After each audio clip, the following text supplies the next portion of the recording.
Sigourney Jackson here with another episode of Hoop Politics. Appreciate y'all for watching. If you haven't already, please hit the like, subscribe, and the notification bell to make sure that you stay up to date on everything that is Hoop Politics. Is greatly appreciated.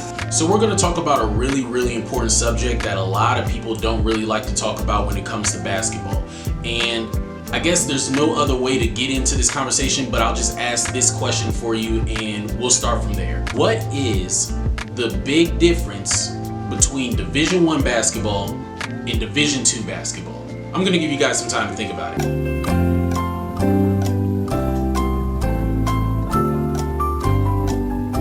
The answer to that is a two-part answer. The first answer to that is the only thing that is actually different between Division I and Division II is the bigs, okay?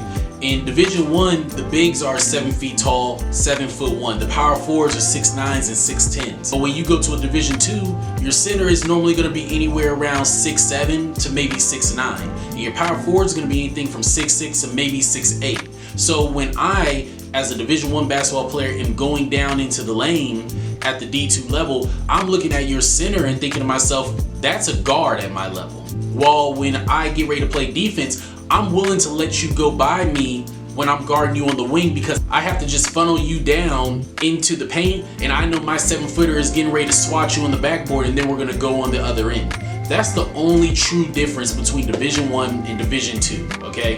The guards are virtually the same. The size, the speed, the athleticism, and the skill. That's why you see so many highlights where an NBA player like a Kyle Lowry who could be getting blocked by Kevin Hart. It's not that Kyle Lowry is terrible, it's the fact that when you're a guard or a wing, you have to show up no matter where you go because there's a very good chance that there's somebody out there who is just as good as you, if not better, because you don't have the physical attributes to be able to dominate others like if you were a 7-footer or a 6'10". 7-footers aren't just walking around like regular people, but it's way easier to find a 6'5" guy instead.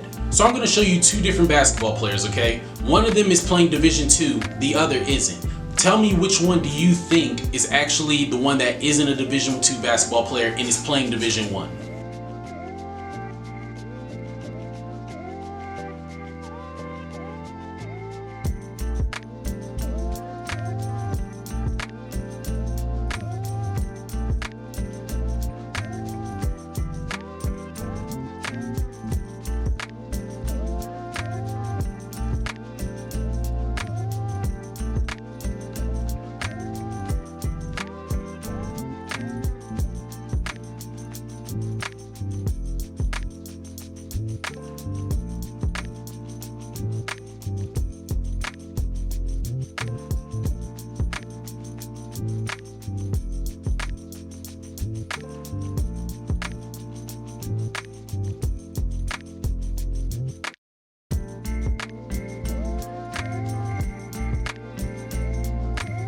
Now this player is Steph, 6'5", shooting guard, small forward, and plays some point guard, shoots the ball at a high level. He's obviously a Division I talent.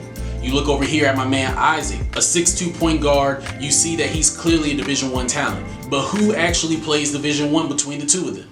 The answer to the question is neither one of these basketball players are Division I. One plays NAIA, the other played Division II. One of them was a national champion at the Division II level. The other one had an ESPN article written up about him in high school saying he was one of the best point guards in the country. But neither one of them are playing Division I. Why is that? Answer to that brings me into the second part of the major difference between Division I and Division II.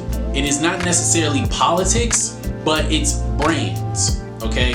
When you are connected to a brand, that can make all of the difference. There's a reason why when you watch the preseason games of Duke and they're playing against certain teams, they are automatically winning within the first 10 seconds and they're already up by 30. It's not necessarily that the guards or the bigs or the wings are just so much more elite than everybody else, more so than it's a lot of people get scared of the brand. A lot of people respect the brand of Duke being across their chest. So when they come out, they've already beaten themselves before the game has even began. No different than how when you watch a game, you automatically assume that the people who are playing for Duke are going to be high-level basketball players who are going to be expected to be lottery draft picks. Now, if we bring it down to the high school level, there's a reason why DeMatha High School is going to have Division I talented players coming out every year. Are they all Division I talent? Hell no. But a lot of them are going to go Division I based off of the brand, based off of the name that is on their chest. So when you find yourself playing against certain players and certain teams, you have to take advantage of that. You can't allow yourself to be scared of the moment or be scared of the politics or who you're playing against. You have to take advantage at all costs, because that can be the difference between you getting to the next level and you end up having your career end after you get out of high school. I know it may be a hard pill to swallow, but coaches aren't walking into random gyms to just find talent, okay? There are very few who are doing that, and I would say out of a percentage, maybe 10% of coaches at the college level will wake up one day and say, you know what, let's just go down the street and let's see if we can just go to a local gym and see if we find some talent, okay? Most coaches are too lazy for that. The majority of coaches are lazy and they don't do those type of things. They are looking to see who is vouching and saying, oh, there's talent over here, there's talent over there. That's why there's always all these shoe affiliate AAU programs and circuits and leagues, and all the coaches are there because they're being told by somebody else, hey, the top talent is in the EYBL, the top talent is in Adidas, the top talent is over here in the Under Armour circuit. So why am I telling you all this? I'm telling you this because I want you to stop trying to work so hard and start trying to work smarter. I understand that a lot of you guys are in the gym, you're putting up shots, you're running wind sprints, you're lifting, you're getting bigger and stronger, but that is not going to necessarily always be the deciding factor on whether or not you're going to make it to that next level. This is just a belief of mine. A lot of people say that the hard work is what gets you there and keeps you there. I believe that the politics is what gets you there. Your hard work is what will keep you there. You have to make sure you put yourself in the best situation to be seen by as many coaches as possible. Don't be afraid to go and play for a top level AAU program, even if they tell you, hey, we want you on our B team, because you having that stamp of I play for DC Premier or I play for Team Takeover or the Atlanta Celtics or whoever it is, Ohio Red, I'm not sure if they even exist anymore. The fact that you can have that stamp on your name will carry weight more than you playing with your mom and dad, mom and pop run AAU program. That's not going to mean anything. That's just for slaps and giggles and for you to maybe work on your game a little bit. But if you want to be seen, you have to put yourself in that arena to be seen. Case in point, a recent article came out that ESPN decided to do a deal in Australia where they're going to stream about 60-something games of the NBL National for other people to see on TV. What is the reason for that? It's not because Australian basketball all of a sudden has gotten so much better. Now, I'm not saying there's not great talent there.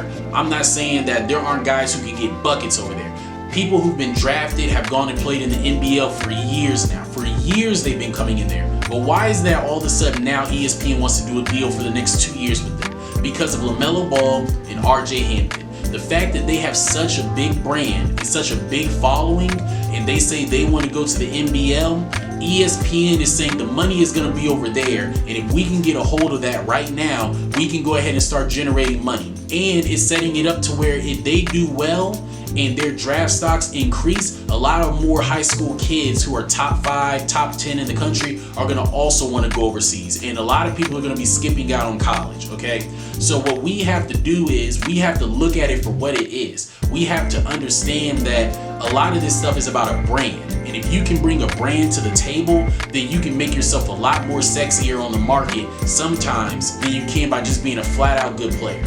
Because the majority of coaches are not necessarily looking for, can this guy shoot, pass, and dribble? Some of them are saying, hey, look, this guy's a 5-star recruit.